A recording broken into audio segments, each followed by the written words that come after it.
A primeira grande vítima desta guerra foi a verdade. Na verdade, nós achamos, o jornalismo não tem feito bem o seu trabalho, e nós achamos que, por causa do imperativo moral da agressão à Ucrânia, palavra que caiu agora, como sabemos, no comunicado final dos G20, o que demonstra que há interesses mais altos que se levantam, mas na verdade o que aconteceu foi que optámos por ver sempre uma narrativa heroica e olhar muito pouco para a realidade. A realidade é que a Europa está metida num sarilho enorme. E o discurso megalómano e irreal da senhora von Leyen não me deixa nada descansada.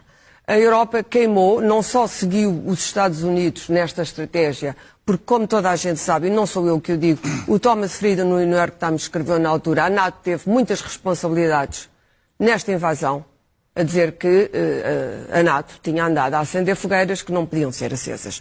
Eu pergunto se o preço da entrada da Ucrânia na NATO, se este preço tão elevado que todos estamos a pagar, que a Ucrânia está a pagar e que o mundo está a pagar, se vale a pena. Eu acho que não.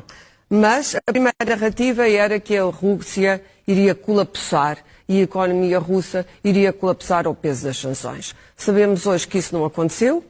Os oligarcas passeiam pelo mundo, nós andamos a recomprar petróleo que a Rússia vende a outras potências. O segundo mito e a segunda fantasia era a invencibilidade do Ocidente e dos exércitos do Ocidente assistidos pela razão moral nesta guerra. E, portanto, nós empurramos, no princípio, Zelensky, que era muito mais moderado. Eu percebo que, ao fim de algum tempo, isto torna-se uma guerra de vingança e que não pode haver bons sentimentos.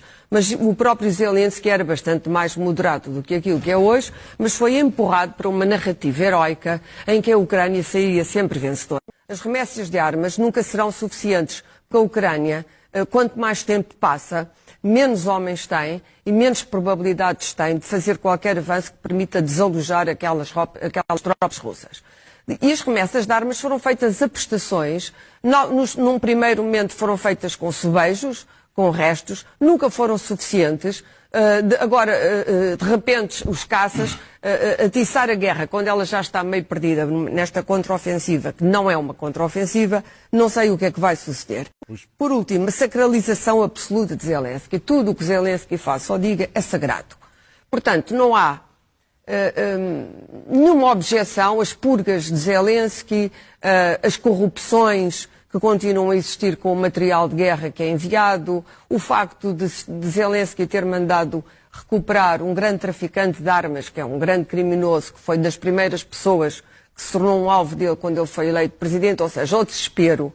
Há uma estância balnear em Itália chamada Forte dei Marmi, onde russos e ucranianos se dão muito bem, têm todos lá as mações. Os russos e ucranianos, neste preciso momento, frequentam as festas uns dos outros. Isto saiu no Financial Times, que é um jornal sério.